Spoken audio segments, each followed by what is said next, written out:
perdamos de vista a dónde tenemos que llegar, a lo grueso, que son las pérdidas de Enelar por pérdidas técnicas y no técnicas, más de 50.000 millones de pesos. Miguel, Enelar compra 25 millones de kilovatios mes y factura 16 millones de kilovatios mes. ¿Qué quiere decir? Una pérdida de 9 millones de kilovatios, que eso asciende a más de 50.000 millones de pesos. Eso lo sabemos. Hay fuga de energía, se está perdiendo de una forma fraudulenta, tenemos que ser muy conscientes de ello. Entonces, ese es el puntico y no nos vamos a dejar de desconcentrar. Bueno, hay otra cosa importante, Miguel, es que he tratado de incluso de consultar a los gerentes, consultar a las personas que han estado ahí, porque esto es de todos. Entonces es importante saber ellos cuando actuaron o la política que trataron de implementar, ¿por qué no les funcionó? ¿Por qué no funcionó cartera? Quiero saber eso. Si es que de pronto son decisiones políticas, que el personal no lo evaluaban como era, porque quiero también saber las experiencias de ellos, porque mi lema pues también ha sido construir sobre lo construido, pero con la mejora continua. Entonces, aquí no es tampoco improvisar las cosas, sino sencillamente aprovechar todo eso. 50.000 millones de pesos se están perdiendo anualmente. Anualmente. ¿Y por qué se pierde esa plata? Es decir, ¿por qué nosotros no facturamos el servicio que consumen los araucanos? ¿En dónde están esas falencias? Hay unas pérdidas que son las técnicas, que es por el sobrecalentamiento, son naturales, son orgánicas prácticamente, pero esto no alcanza a superar más de un 10% de ese total del 35%, quiere decir que el 90% de ese 35%, la mayoría son pérdidas fraudulentas de las conexiones, que no están siendo tomadas, y eso pues le estamos colocando la lupa poco a poco.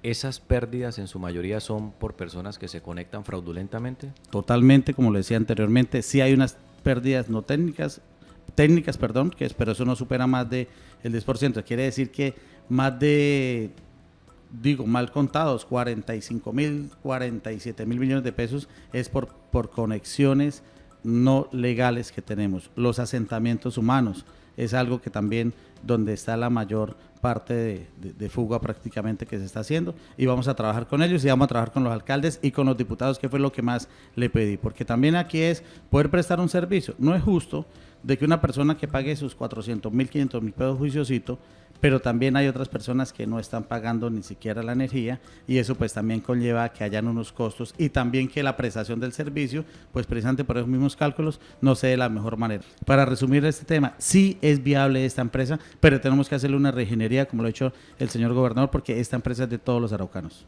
En la asamblea hubo una queja de la comunidad diciendo, no, es que la gente que va a cortar el servicio lo hace de una mala manera, la gente que va si bien no se pagó la factura por X o Y circunstancia, la gente llega como avasallante a la casa de las personas y cortan la energía a los trancazos. ¿Cómo evitar y cómo concientizar a esos trabajadores de que, bueno, pues la gente que le corten la energía pues es una calamidad familiar, eso, mejor dicho, desordena toda la familia, pero pues ustedes tienen que cumplir la ley, se tiene que cortar porque pues no pagaron, pero cómo hacer que este trámite sea un poco más humano, sea un poco más allegado a la gente?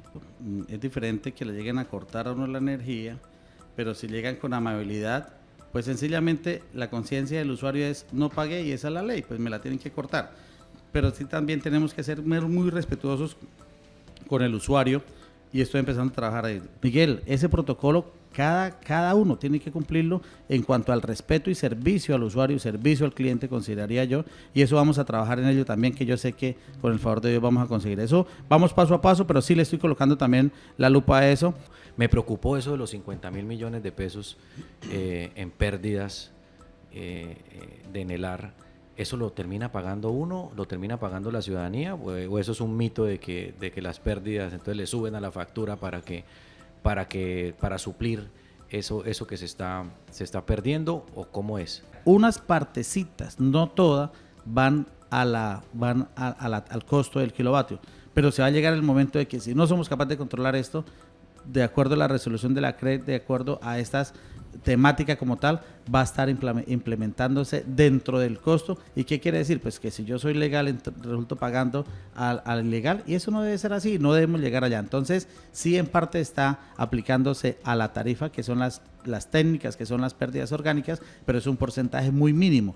Pero entonces no queremos llegar a que estas pérdidas se tengan que aplicar totalmente a la tarifa, porque eso nos dispararía y no sería justo en el sentido de lo que es la equidad en todo este proceso. Entonces sí, preocupante, Miguel, preocupante, 50.000 millones de pesos, vamos a atacar, vamos a estar muy pendientes de ese proceso. Pero ¿cómo se recuperan? Es mi pregunta, Edgar. ¿Cómo se recuperan si una empresa todos los años perdiendo 50.000 millones de pesos? ¿Cómo es viable? Usted dice que sí es viable. No, es que si seguimos con este proceso, esta empresa llega en un momento que no va a tener cómo comprar su propia energía, porque es que compra, se le pierde una gran cantidad, tiene que tener un retorno de flujo de caja para seguir comprando el producto y no lo va a tener, y se ha visto, y por eso es que Enelar ha salido muchas veces a hacer préstamos. 11.000 millones de pesos le adeudan las entidades públicas, los municipios a Enelar. ¿Usted tiene ese listado? Lo pedí exactamente, listado, empresa por empresa. En la asamblea pues hacían algo o hincapié en el tema de que no nos dé pena mostrarlas, o no nos abstengamos de mostrar las personas o las empresas que están debiendo. Quedé con ese compromiso, lo voy a pasar. El martes espero que me entreguen ese informe detallado, lo quiero muy técnico, quiero saber también por edades de cartera de cada empresa, pero sencillamente eso es compromiso también con las personas que manejan estas entidades y los alcaldes, para saber cómo hacemos que no vayamos nosotros a dañar a esta empresa.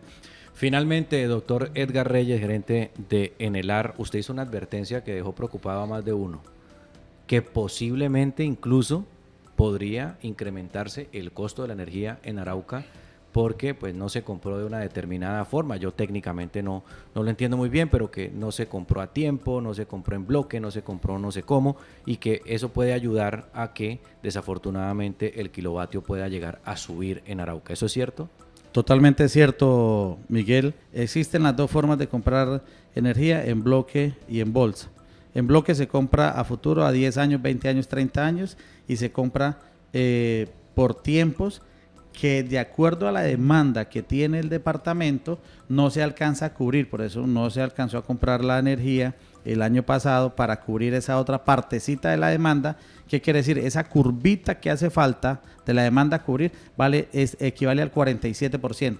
Tenemos energía 53% ya comprada, asegurada, pero nos falta ese 47% por comprar. ¿Qué hice? Pues se expone a bolsa.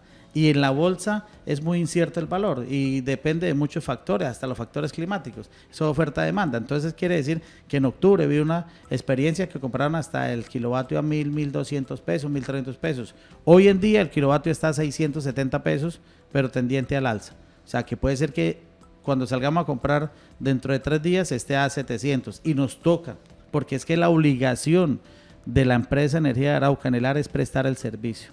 Entonces sí tiende a subirse, pero entonces ya estamos buscando las diferentes estrategias que nos permita comprar en bloque para poder reducir esa línea del 47% y que la exposición a bolsa sea más mínima, que eso es lo que siempre se ha venido manejando. Entonces sí puede ser que hayan, y al igual pues estamos nosotros dándole a la comunidad. Quiero tener una muy buena comunicación con la comunidad, que eso es importante, que ellos vayan sabiendo el día a día de esta empresa, que vayan entendiendo cómo es, para que así, de esa misma forma, pues entre todos podamos construir políticas claras y serias. Me dice alguien en redes sociales, hay muchas ciudades que ya están utilizando instalación y contador con tarjetas prepago para la energía. ¿Eso es posible? Totalmente. Incluso hay una prueba piloto. Eso yo compro 50.000 y si se me acabó, se me acabó. Efectivamente. Incluso esta semana iniciamos una prueba piloto en Cravo Norte, que son los famosos contadores AMI. Son inteligentes, que son monitoreados desde el centro de control. Eso a futuro. Y eso es lo que se viene. Y ya estamos tratando de buscar los proyectos que nos permitan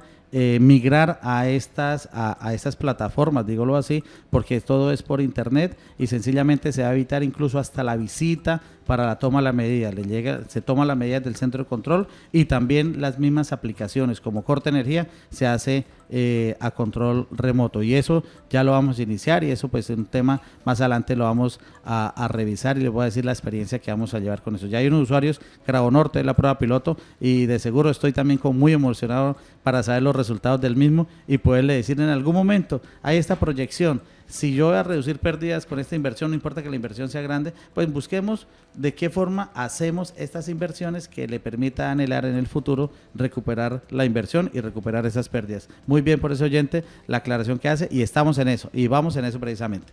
Al aire noticias, al aire.